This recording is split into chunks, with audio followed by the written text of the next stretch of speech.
ইয়া আইয়ুহাল্লাযীনা আমানুত্তাকুল্লাহ, হে ঈমানদাররা আল্লাহকে ভয় করো। আল্লাহর ভয় যদি কারোর ভেতরে আসে, তার গর্দান উঁচা হয় না, নিচা হয়ে যায়। এখন তো আমাদের গর্দান উঁচু, আমাদের গর্দান নিচু না, কারণ ক্ষুধা ভীতির অভাব, যে এ কারণে আমরা নিজেকে যতটা চিনি আল্লাহকে অতটা চিনি না। আমরা সবাই নিজেকে যতটুকুন চিনি, আহকামুল হাকিমিনের ক্ষমতা ও কুদরতকে অতটা চিনি না। এমনকি আমরা হাসিনারে আর খালেদা জিয়ারে যতটা চিনি, আওয়ামী লীগ আর বিএনপিরে যতটা চিনি, আল্লাহরে অতটা চিনি না। আমরা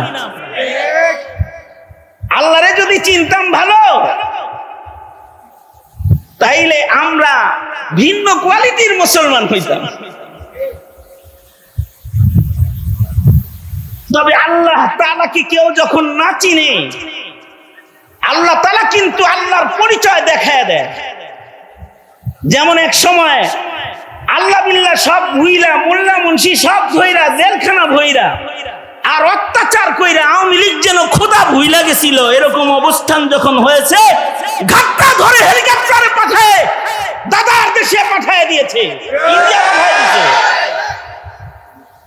আল্লাহরে চিনে নাই। এই সামনেও যারা ক্ষমতায় আসতেছে তাদেরকে বলবো, আল্লাহ চিনো, আল্লাহ চিনো, ধর্ম মানো, নবীজির রেখে যাওয়া আমানতকে কদরদানি করা শিখো। কারণ মনে মনে ভাবতেছে যে তোমরা ছাড়া আর কেউ ক্ষমতায় নাই, কিন্তু হাসিনার এত স্বপ্নের ক্ষমতা ভাঙ্গা দিতে যেই রবের 40 মিনিটও লাগে নাই, 40 মিনিট আগে সে নিজেও জানে না যে আমার জাওয়ানগা লাগতেছে। তোমাদেরকে কোন জায়গায় চলে যেতে হবে, ওই পরিবেশও কায়েম করতে তার বেশি সময় লাগবে না। তবে তার গোলাম হয়ে যাও, তার গোলাম হয়ে যাও, দুনিয়া ও আখিরাতের রাজত্ব দখল করে নাও।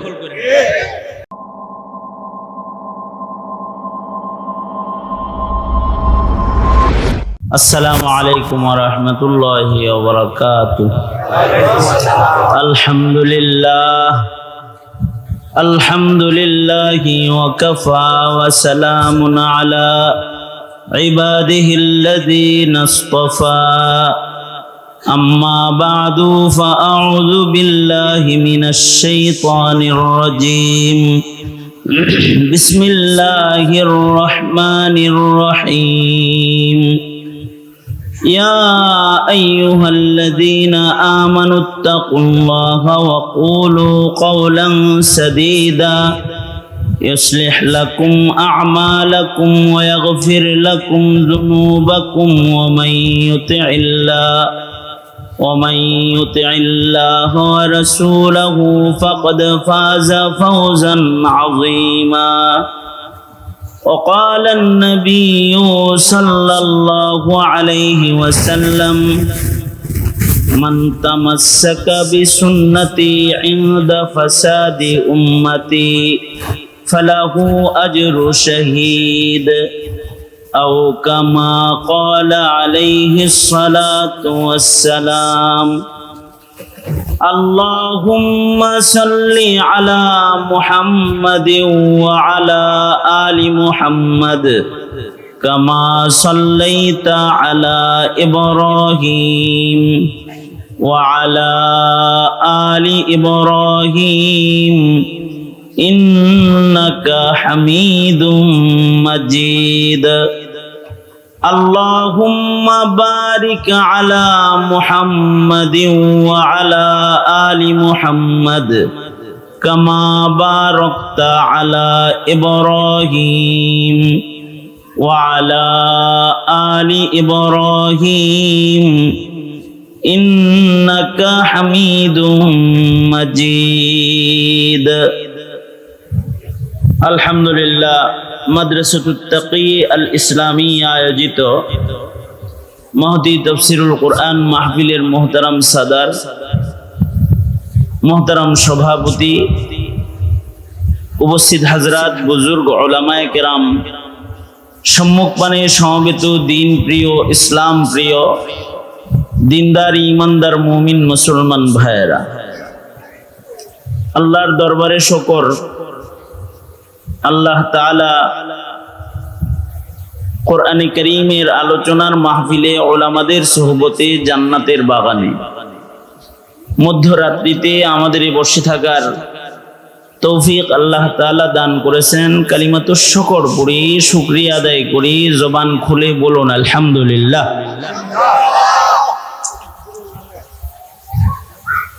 গুরুত্বপূর্ণ নসিহা এ পর্যন্ত। আমন্ত্রিত বিজ্ঞ বুজুর্গ, যোগ্য আন্তর্জাতিক মুফাসসিরে কোরআন হযরতগণ আপনাদের সামনে পেশ করেছেন একের পর এক। বিশেষভাবে আমার পূর্বে গুরুত্বপূর্ণ নসিহা আপনাদের সামনে আমার অত্যন্ত মহব্বতের ভাই আব্দুল্লাহ আল আমিন সাহেব দামাত বারাকাতুহুম তিনি করতেছিলেন। আর ইয়াহিয়া তাকি যেহেতু নিজেও মুফাসসিরে কোরআন, ময়দানের সাথে জড়িত, তার সাথে আলোচকদের সাথে তাআল্লুক, এমন আলোচকরাও এখানে আজকে উপস্থিত হয়েছে বরেণ্যদের ভেতর থেকেও, যাদের নাম পোস্টারে নাই, কিন্তু তারা এখানে হাজিরা দিয়েছে, আলোচনা করেছে। একটি নেহায়াতি গুরুত্বপূর্ণ একটা মাহফিল, যেখানে বিজ্ঞ মুফাসসিররা এসেছে। যদি মৌসুমটা বৃষ্টির না হতো তাহলে অনেক আল্লাহর বান্দারা এখানে হাজির হইতো। ওজরে মাকুলের কারণে ওই পরিমাণ মানুষ আসতে পারে নাই যারা শীতের দিন হইলে আসতো। ঘরের থেকে বাইর হবে কিন্তু বৃষ্টি বৃষ্টি ভাব মনে করে আর বাইর হয় নাই। মৌসুমটা বৃষ্টির হওয়ার কারণে খোলা মাঠে প্রোগ্রামও কঠিন। ধন্যবাদ তাকিকে যে উপরে ত্রিপল সহ, নিচে সুন্দর বিছানা সহ, বৃষ্টি আসলেও যেন আপনারা বসে থাকতে পারেন, কিছু কথা শুনতে পারেন, এই আয়োজন করেছে।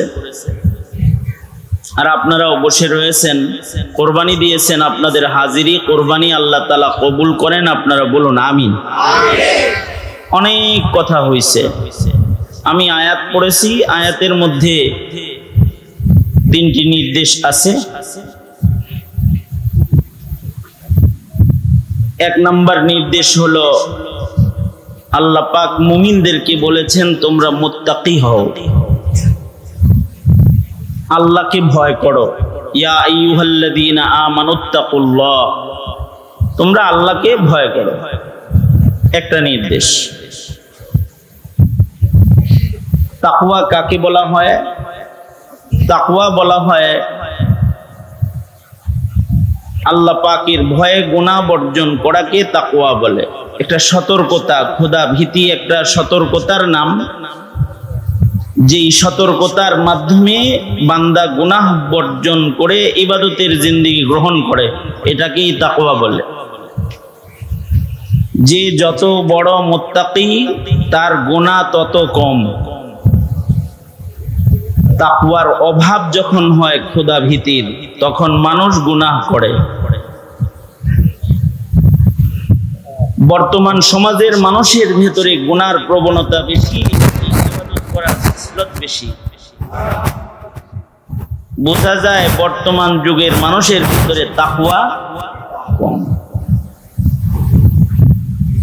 কোরআনে কারীমে জায়গায় জায়গায় আল্লাহ তাআলা ঈমানদারদেরকে মেনশন করে করে ডেকে ডেকে বলেছেন, এই ঈমানদাররা তোমরা আল্লাহকে ভয় করো, মুত্তাকি হও, তাকওয়াওয়ালা হও। তাকওয়াওয়ালা হইলে গুনাহ ছাড়তে পারবে, ইবাদত করতে পারবে। আমাদের পূর্বের মানুষের তাকওয়া বেশি ছিল, সেগুলো শুনলে আমাদের তাকওয়ার পরিমাপটা করা যাবে যে আমরা কিরকম মুত্তাকি। আগের যুগের মানুষরা এতটাই মুত্তাকি ছিল যে তারা গুনাহ তো করতো না, ইবাদত ছাড়তো না, ইবাদতকে আল্লাহর ভয়ে আহমিয়তের সাথে আদায় করত, ইবাদতের পরিপূর্ণ হেফাজত করত তারা তাকওয়ার কারণে। আমাদের টুটাফাটা যতটুকু ইবাদত জারি আছে এগুলো নষ্ট হয় তাকওয়ার অভাবে। আমরা কিছু ইবাদত করি কিন্তু মুত্তাকি গোলামের ইবাদত আমরা করি না।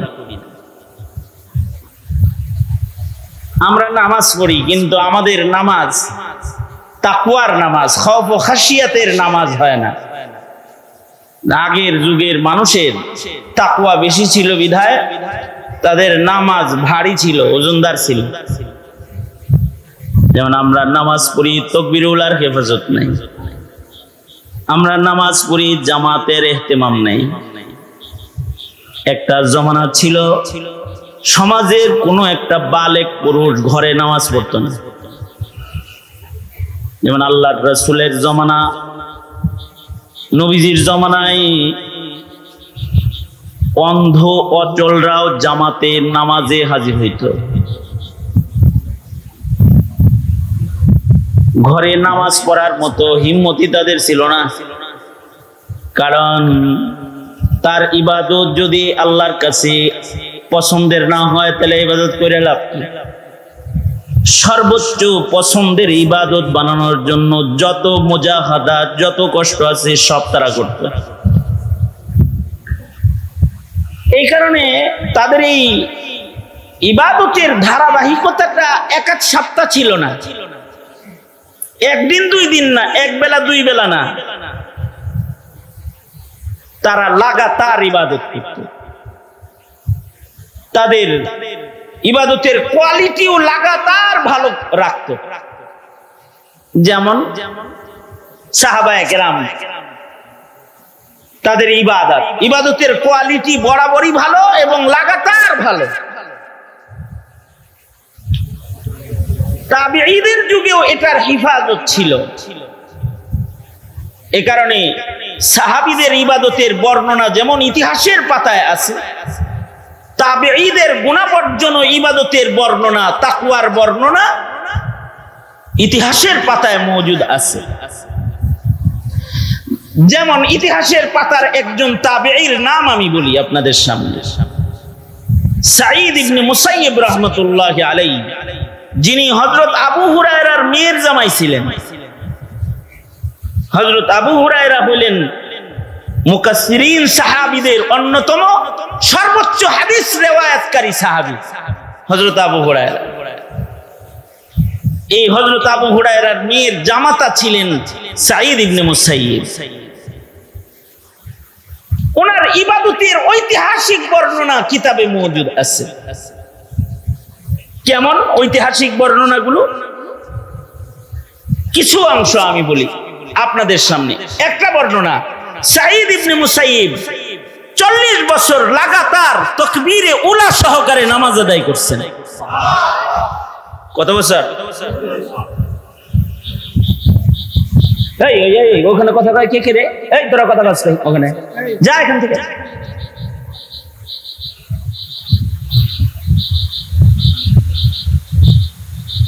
এখন আবার তাকায় রইছো, তুমি বসো ওখানে।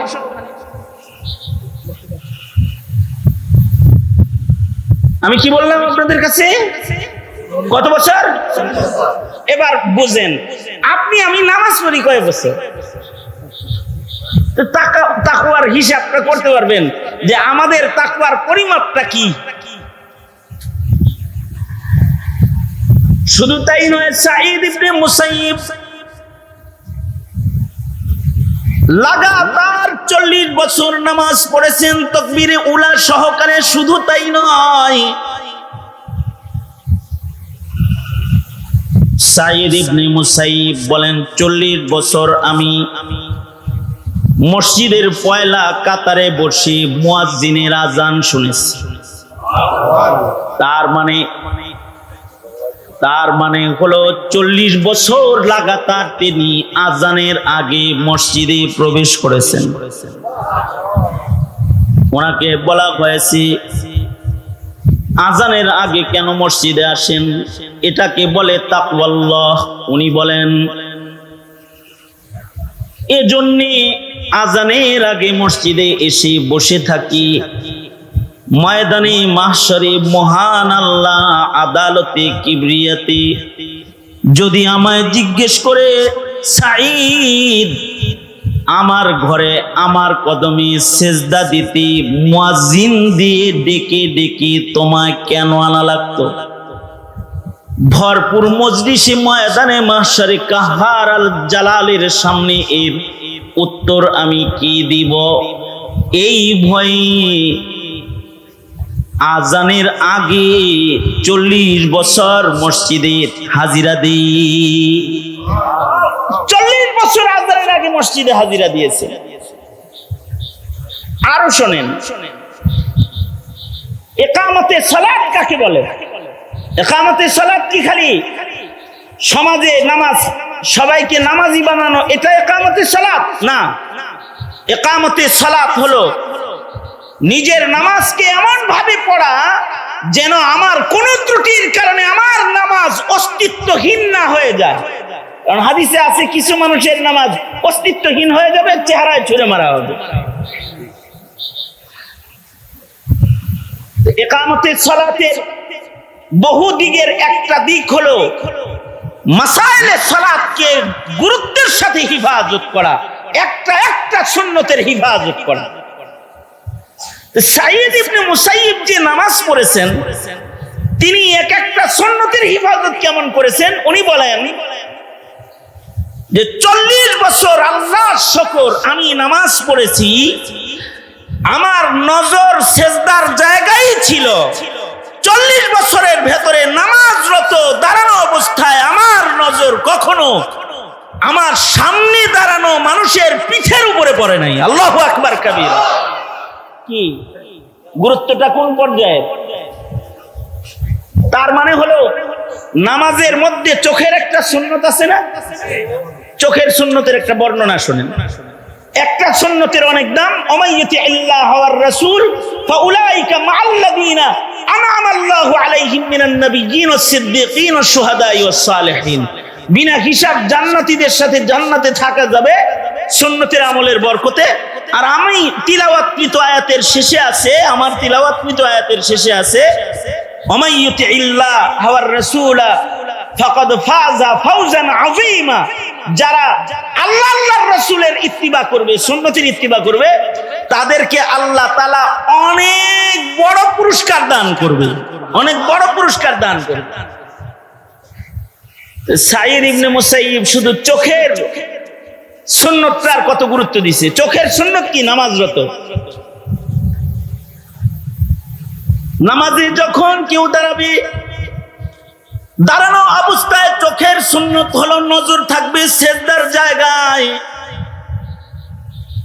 যখন রুকুতে যাবে তখন নজরের সুন্নত হলো তার চোখের দৃষ্টি থাকবে 2 পায়ের মাঝখানে। যখন সেজদা অবনত হবে 2 হাতের মাঝখানে চোখ 2টো খোলা থাকবে। যখন তাশাহুদের বৈঠকে বসা থাকবে তখন নজরের সুন্নত হলো তার চক্ষু দৃষ্টি কোলের উপরে থাকবে, মাথা সোজা থাকবে, নজর কোলের উপরে থাকবে। সালামের সময় নজরের সুন্নত হলো যখন সালাম ফিরাবে তখন ডান দিকে সালাম ফিরানোর সময় ডান কাঁধে নজর রাখবে, অর্থাৎ আসসালামু আলাইকুম ওয়া রাহমাতুল্লাহ, আসসালামু আলাইকুম ওয়া রাহমাতুল্লাহ। নজর কোথায়? এইখানে। এটাই সুন্নাত। আমরা যে নামাজ পড়ি আমাদের নজর কত জায়গায় যায়? নামাজের কাতারে দাঁড়ায় ছাদের ফ্যানও গুইনা ফেলাইছে। পয়লা কাতারে কতগুলো ফ্যান আছে, দ্বিতীয় কাতারে কয়টা আছে? সামনের ফ্যানগুলো নতুন কেন? মুসল্লি কি ফহিনি নাকি আমার মাথার উপরে একটা পুরান কেন? এগুলো মনে মনে কল্পনা সব শেষ। একামতে সালাত করতে আছে, বুঝলেন নাই কথা?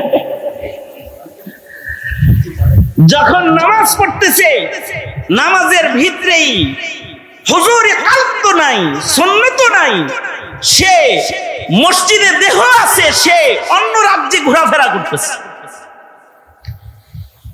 এই যে বেখিয়ালি নামাজ, এটা আমাদের হয়, এটা তাকওয়ার অভাবের কারণে হয়। খেয়াল করে করে সুন্নতের নামাজ, মাসায়েলের হিফাজতের নামাজটাও তাকওয়া যার বেশি, তার নামাজ তত বেশি ভালো হয়। এ কারণে সাঈদ ইবনে মুসাইয়িব বলে, শুধুই আমি নজরের সুন্নতের হিফাজত 40 বছর নামাজে এমন ভাবে করেছি, দাঁড়ানো অবস্থায় সেজদার জায়গায় নজর রেখেছি 40 বছর। এই 40 বছরের মধ্যে কখনো আমার দৃষ্টি আমার সামনে দাঁড়ানো কোনো মানুষের পিঠের উপরে পড়ে নাই। এতটা সুন্দর করে যদি কেউ নামাজ পড়ে, তাহলে তার নামাজের পুরস্কারও তো মহান আল্লাহ বড় দিবেন। কারণ হলো তার নামাজের রুকু সিজদার ভেতরেও তাকওয়া বেশি। আর আমাদের সালাম ফিরা কি আপনি জানেন? গ্রামে গঞ্জে আসসালামু আলাইকুম ওয়া রাহমাতুল্লাহ, আব্দুল জব্বার ভাই তো আসে নাই আজকে, আর আসসালামু আলাইকুম ওয়া রাহমাতুল্লাহ সুলাইমান ভাই তো আসে নাই। দেখি সুলাইমান ভাই বাম পাশে দাঁড়ায়, হেও জানে, আর আব্দুল জব্বার ডান পাশে দাঁড়ায়, এটাও জানে। সালাম ফিরানোর সময় দুনো পাশে চেক করা শেষ করছে। এই যে নামাজের এই হালত হইল, এইটাও তো তাকওয়ার অভাবের কারণে হইল।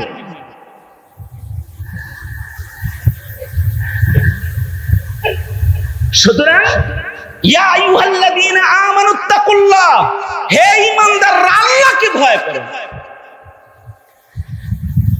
আল্লাহর ভয় যদি কারোর ভেতরে আসে, তার গর্দান উঁচা হয় না, নিচা হয়ে যায়। এখন তো আমাদের গর্দান উঁচু, আমাদের গর্দান নিচু না, কারণ ক্ষুধা ভীতির অভাব। যে এ কারণে আমরা নিজেকে যতটা চিনি, আল্লাহকে অতটা চিনি না। আমরা সবাই নিজেকে যতটুকু চিনি, আহকামুল হাকিমিনের ক্ষমতা ও কুদরতকে অতটা চিনি না। এমনকি আমরা হাসিনারে আর খালেদা জিয়ারে যতটা চিনি, আওয়ামী লীগ আর বিএনপিরে যতটা চিনি, আল্লাহরেও অতটা চিনি না। আমরা আল্লাহরে যদি চিনতাম ভালো, তাইলে আমরা ভিন্ন কোয়ালিটির মুসলমান হইতাম।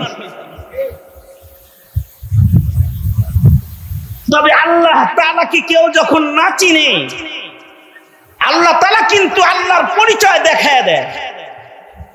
যেমন এক সময় আল্লাহ বিল্লাহ সব ভুইরা, মোল্লা মুন্সি সব ধইরা, জেলখানা ভইরা আর অত্যাচার কইরা আওয়ামী লীগ যেন খোদা ভুইলা গেছিল, এরকম অবস্থান যখন হয়েছে, ঘাটটা ধরে হেলিকপ্টারে পাঠায় দাদার দেশে পাঠায় দিয়েছে, ইন্ডিয়া পাঠায় দিয়েছে।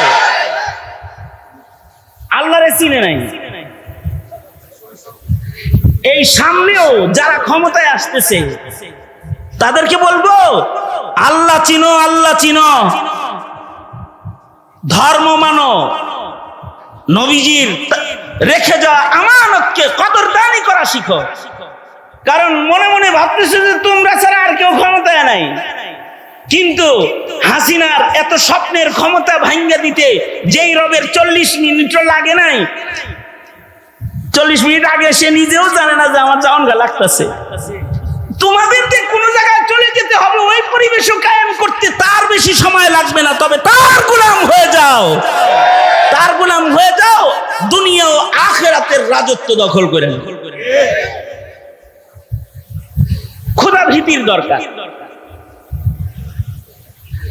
সুলাইমান আলাইহিস সালাতু ওয়াস সালাম, এখনকার পাতি নেতারা আছে না, কেউ রাগ করেন না, আপনারা আমার ভাই, এমনি কই আর কি।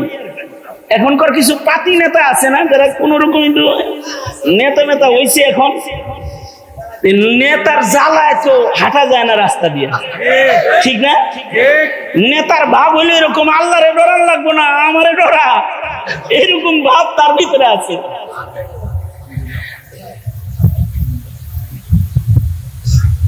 আঞ্চলিক একটা নেতা এইরকম, একদিন সে পলায়া ছিল, এখন এইরকম মুখ টান করে হাঁটে এখন, মানে হের কিন্তু কোনো ক্ষমতা নাই, তার উপরের কোন বসের পাওয়ারের জ্বালাই হের দাপটে এলাকা দিয়ে হাঁটতে পারবেন না আপনি। কারণ কি খোদাবিধি নাই। আর সুলাইমান আলাইহিস সালাতু ওয়াস সালাম তাফসীরে রূহুল মাআনি ও রূহুল বয়ান সব জায়গায় এগুলো মওজুদ আছে, বিভিন্ন তাফসীরে, বিভিন্ন হাদিসের রিওয়ায়াতে। হযরত সুলাইমান আলাইহিস সালাতু ওয়াস সালাম একবার তখতে সুলাইমানিতে চইরা যাইতেছেন। সুলাইমান আলাইহিস সালাতু ওয়াস সালামের তখতে সুলাইমানি কত বড় ছিল, আর সুলাইমান আলাইহিস সালাতু ওয়াস সালামের রাজত্ব কত বড় ছিল, এই বিষয়ে আলোচনা করতে গেলে এইটা নিয়ে ঘুরুর ঘুরুর করতে হবে অনেক টাইম। তবে সারা দুনিয়ার রাজত্ব যারা করেছে তাদের ভেতরে হযরত সুলাইমান একজন, এবং ওনার আল্লাহ প্রদত্ত মুজিজার ভেতরে একটা মুজিজা হলো সুলাইমান নবীর হেলিকপ্টারও লাগতো না, বিমানও লাগতো না। উনি কিন্তু তখতে সুলাইমানিতে চড়ে বসলে তখতে সুলাইমান আলাইহিস সালামকে নিয়ে সারা দুনিয়া সায়ের করতো, সারা দুনিয়া ঘুরতো তখতে সুলাইমানি। তো হযরত সুলাইমান আলাইহিস সালাতু ওয়াস সালাম একবার তখতে সুলাইমানিতে বসে কোন দিকে যাইতেছেন, নেতারা ভালো করে হইলেন, তখতে সুলাইমানিতে চড়ে যাইতেছেন একদিকে। তো এই তখতে সুলাইমানিতে চড়ে যখন যাচ্ছেন, তখতে সুলাইমানির ভিতরে হায় রে, ওই যে কি কার যেন কয় যে উপরে খোলা থাকে, কি সান্ডব না, হ্যাঁ, সাত খোলা কার যদি কারোর থাকে, আর যদি সে নেতা হয় আর হে যদি রাস্তা দিয়ে যায়, তখন সিটির উপরে দাঁড়ায় এরকম এরকম এরকম করতে করতে যায় না, এরকম করতে করতে যায় না।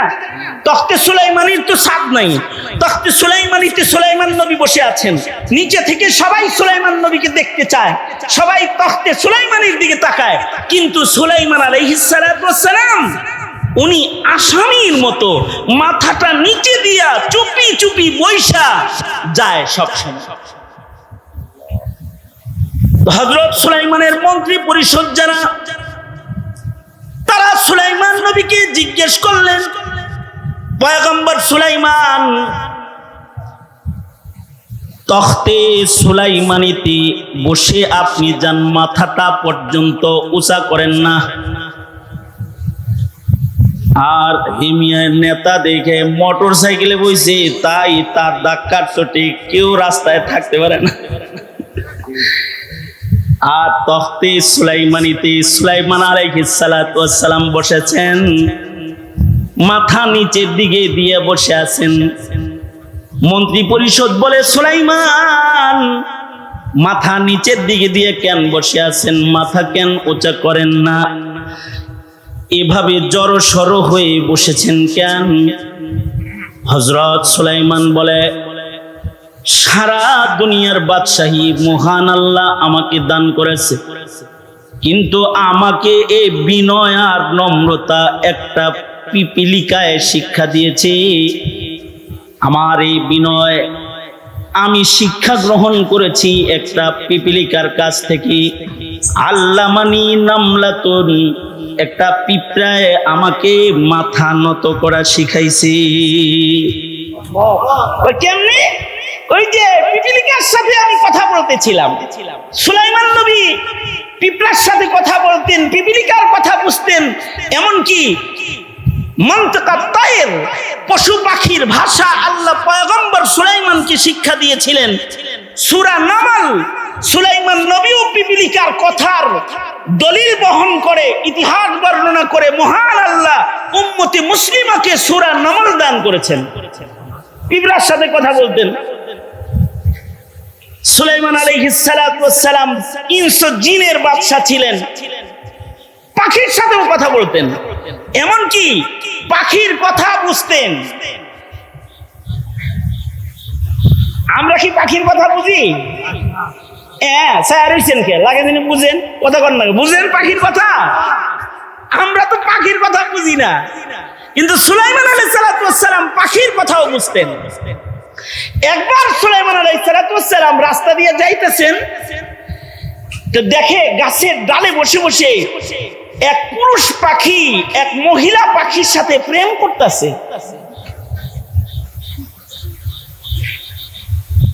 পুরুষ পাখিটা মহিলা পাখিরে কয় কি জানেন? এই আমার মতো প্রেমিক পাবি না, এগুলো বলতেছে। এই আমার সাথে বিয়ে শাদী হইলে লাভ আছে, আমি অন্যান্য পাখির মতো পাখি না, এক চড়ই আর এক চড়ই পাখিরে বলতেছে আমার সাথে একটু পীড়িত কর, আমার সাথে প্রেম করলে লাভ আছে। কি লাভ জানিস?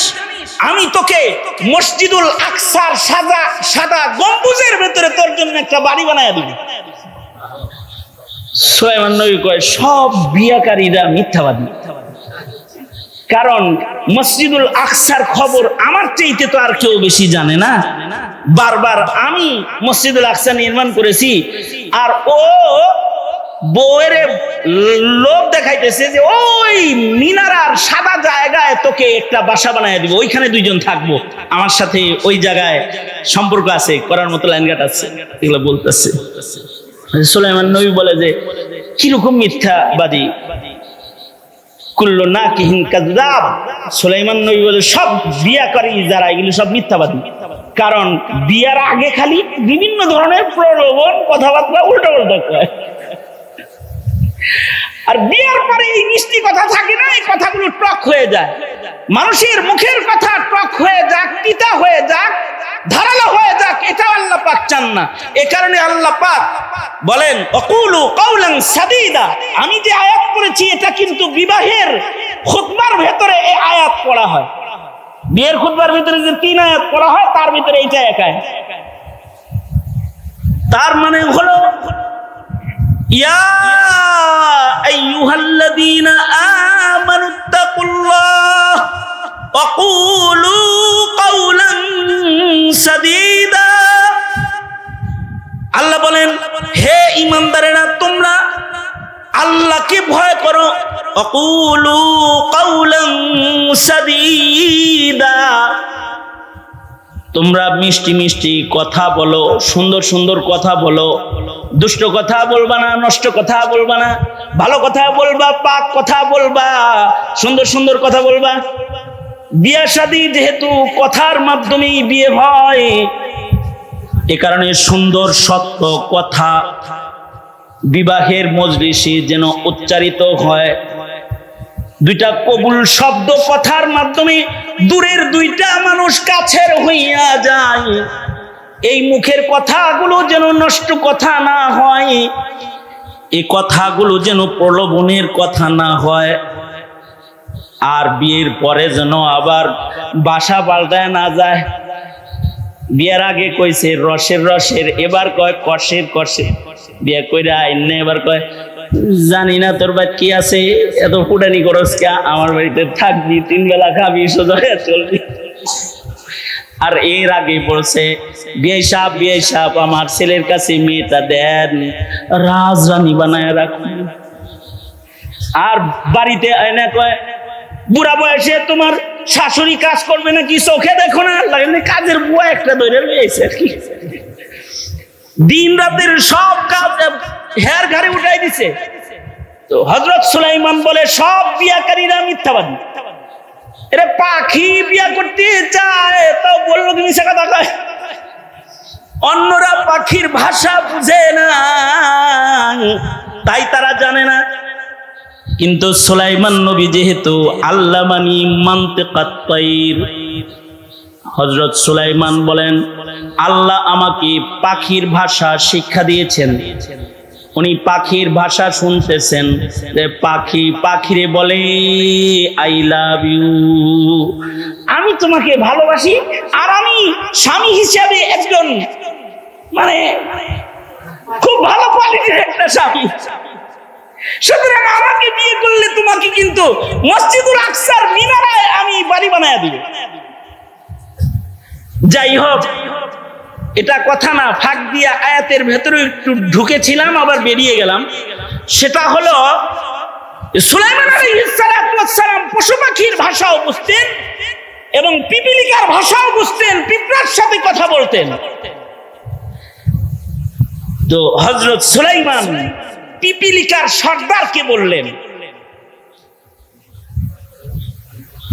ইসআল মা শি'তা ইয়া আইয়ুহান নামলা, এই পিঁপড়া, তোর যা মনে চায় তা আমার কাছে চা, কারণ আনাল মালিক, আমি হলাম বাদশাহ, সারা দুনিয়ার বাদশাহী আল্লাহ আমাকে দিছে, তোর যা চাইতে মনে চায় আমার কাছে চা,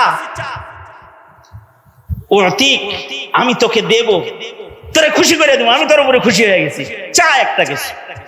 তো হযরত সুলাইমান বলে, আমি যখন পিঁপড়ারে বলছি আমি বাদশাহ, তুই আমার কাছে কিছু চা, যা চাবি আমি তা তোরে দিব, পিপিলিকায় আমার গর্দানকে নিচু করে দিল।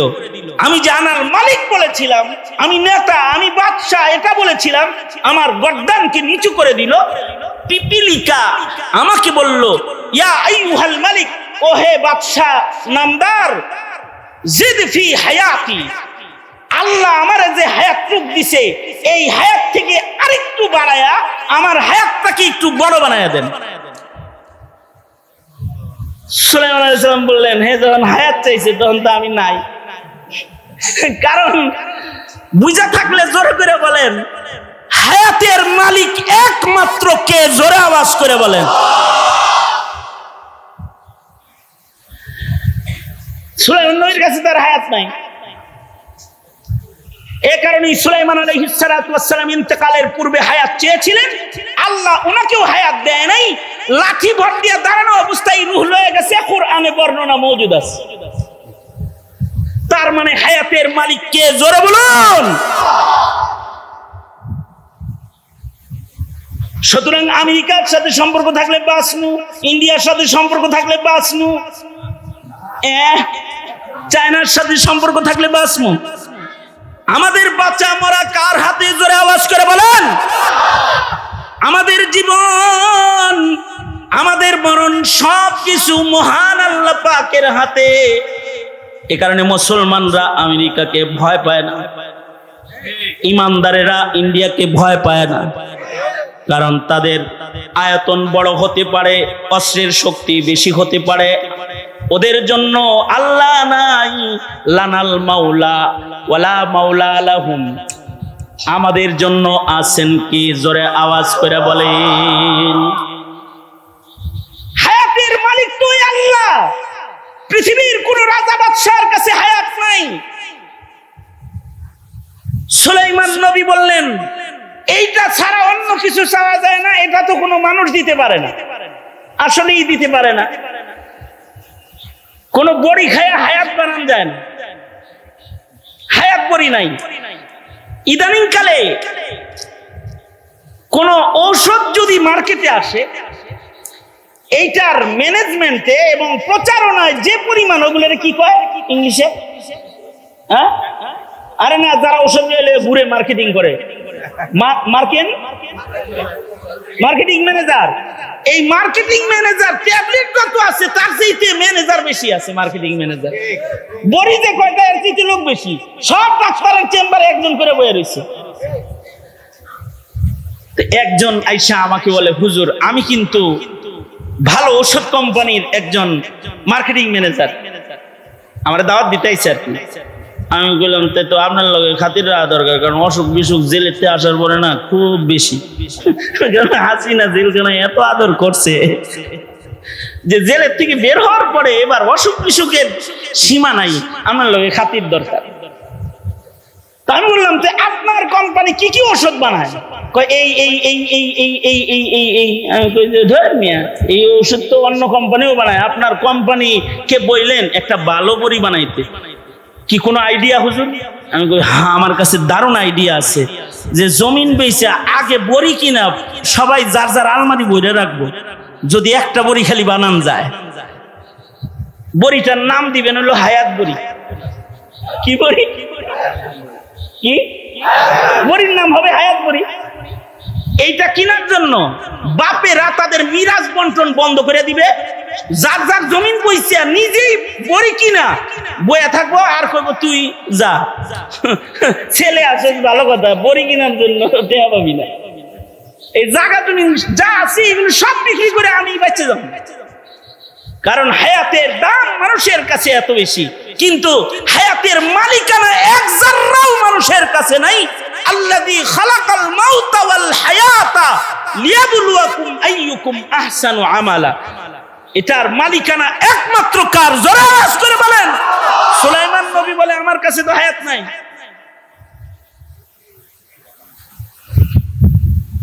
সালমিন গায়রিহি এছাড়া অন্য আর কিছু চাও অন্য কিছু চাও পিপিলিকায় কয় তাহলে আইয়ুহাল মালিক জিদ ফি রিজকি ও বাদশা আপনি আমার রিজিক বাড়ায় দেন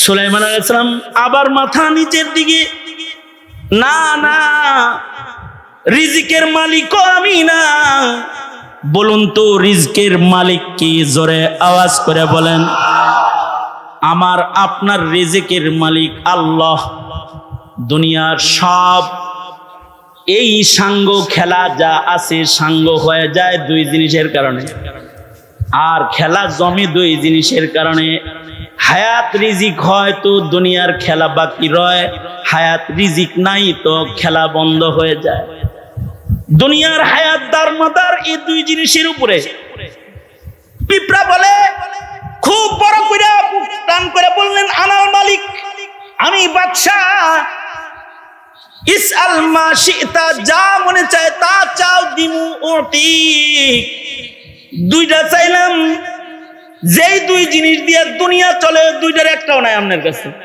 আপনি কি এর কচুর বাদশা কয় এই যে আমাকে সেই কচুর বাদশা বলে তিরস্কার করে আমার মাথাকে নিচে নামায়া দিছে এবার তখতে সুলাইমানিতে বসেও আমি আমার মাথা উঠাইতে পারি না কারণ মালিকের মালিক আল্লাহর ভয় সব সময় আমাকে বিনয় করে চালায় আল্লাহু আকবার করে বলেন এ কারণে তাকওয়া দরকার তাকওয়া আল্লাহ আসবে কেমনে কুনু মা'আস সাদিকিন এইভাবে বসে বসেই তাকওয়া বিতরণ হয় সুতরাং সমাজকে মুত্তাকি বানান সমাজের মুখের ভাষা সুন্দর বানান সমাজকে সুন্নতওয়ালা বানান ফাকাদ ফাযা ফাওজান আযীমা ইনশাআল্লাহ সমাজের মানুষকে মুত্তাকি বানাবো ইনশাআল্লাহ জোরে করে বলেন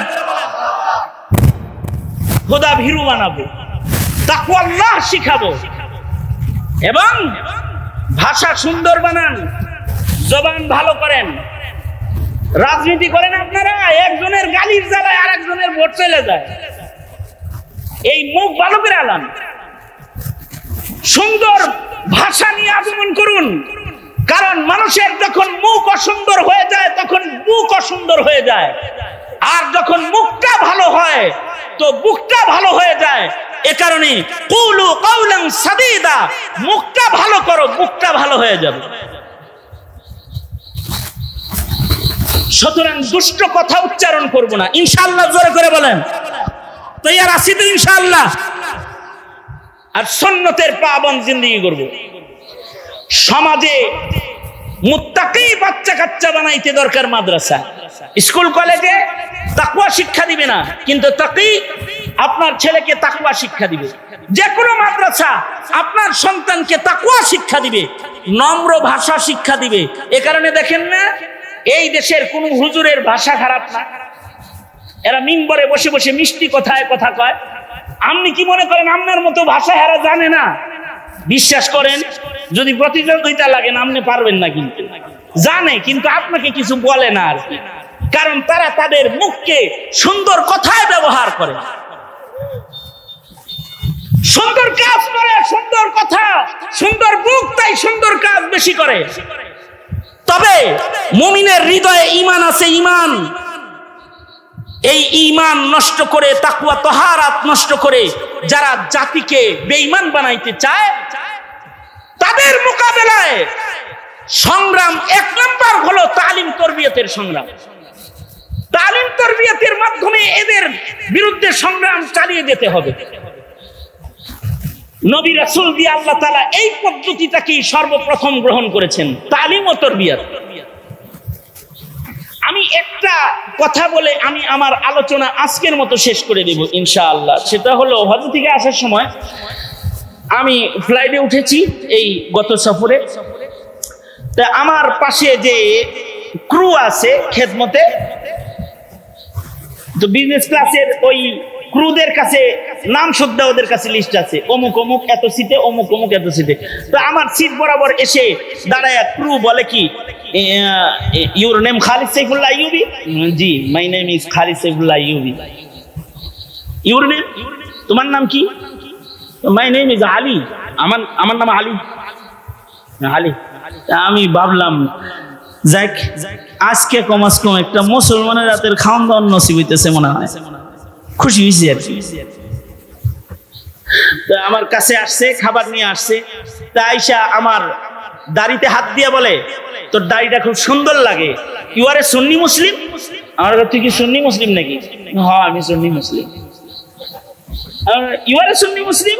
no no no no, my grandfather is Muslim. হ্যাঁ, ও বললো যে না না আমি মুসলমান না, তবে আমার দাদা মুসলমান ছিল। হ্যাঁ দাদা মুসলমান ছিল। আমি কি, তোর নাম আলী হইলো কেমনি? আব্বা যে মুসলমান ছিল,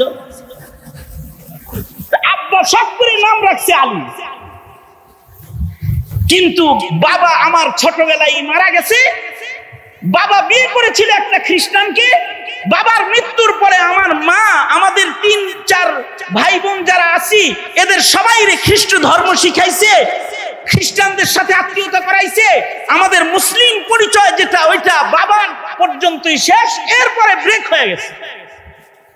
তার মানে হলো একটা ছেলে তার নাম আলী, কিন্তু তার দাদা ছিল মুসলমান, কিন্তু সে নাতির তৃতীয় পুরুষে এসে সে হয়ে গেছে পুরা খ্রিস্টান। তার বংশের থেকে খ্রিস্টান প্রজনন কেন্দ্র চালু হয়ে গেছে। এইটা শোনার পরে আমি যে 4.5 ঘন্টা বিমানে ছিলাম, এর ভেতরে আমি কিছু খাইতেও পারি নাই, এর ভিতরে একটু আরামও করতে পারি নাই, শুধু কাঁদছি আর পেরেশান হইছি যে এটাই যদি হয়, পরিবেশের কারণে যদি দাদা মুসলিম হয়ে তার নাতি খ্রিস্টান হয়ে যায়, তাইলে আমার দেশের স্বাধীন মাটিতে যারা হিন্দুত্ববাদের চাষাবাদ করতে চায়, যারা খ্রিস্টবাদের চাষাবাদ করতে চায়, যারা কাদিয়ানির চাষাবাদ করতে চায়, ওরা তো আমার নাতিপুতির ভেতর থেকে এক সময় মুসলিম প্রজনন বন্ধ করে খ্রিস্ট প্রজনন চালু করে ফেলবে।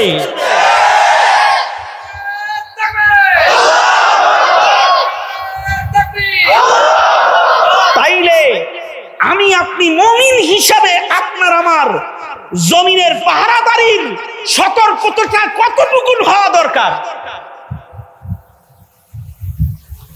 বুঝলে পুষ্পাতা, না বুঝলে নাকি তেজপাতা লোকে বলে। সুতরাং আমি যা বললাম তো বললামই, বুঝলে তো পুষ্পাতা, না বুঝলে তেজপাতা। দেশ রক্ষা করো, সমাজ রক্ষা করো, মুত্তাকিদের সমাজ গড়ো, সুন্নাত রক্ষা করো, পরিবেশ রক্ষা করো, জমিনের পরিবেশ রক্ষা করো। সময় এসেছে আবার নতুন করে দেশের স্বাধীনতা সংরক্ষণ করার। দেশটাকে কোনো হিন্দু খ্রিস্টান মালাউনের দালালের হাতে তুলে দিও না।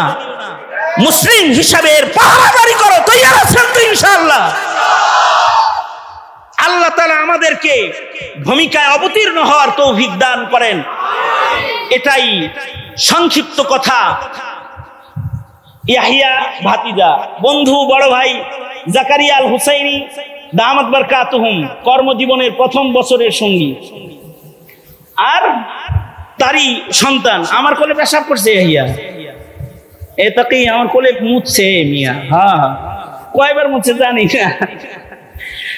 যাই হোক, মুফাসসিরে কোরআন ভাতিজা তো ভাতিজার দরদে চাচার হাজিরি। গভীর রাতে কিছু হৃদয়ের ব্যথা আপনাদের কাছে বললাম। আল্লাহ তাআলা বুঝবার তৌফিক দান করে। তার যে মিশন, মসজিদ মাদ্রাসা প্রতিষ্ঠা করে সমাজের উন্নয়ন করা, মুত্তাকির সমাজ গড়া, এই গড়তে তাকে তার হাতকে শক্তিশালী করতে পাশে থাকবেন তো ইনশাআল্লাহ। আল্লাহ তাআলা সবাইকে কবুল করেন। সবাই ইস্তিগফার পড়েন, আস্তাগফিরুল্লাহ রাব্বি মিন কুল্লি যামবি ওয়া আতুবু ইলাইহি লা হাওলা ওয়ালা কুওয়াতা ইল্লা বিল্লাহিল আলিয়্যিল আযীম।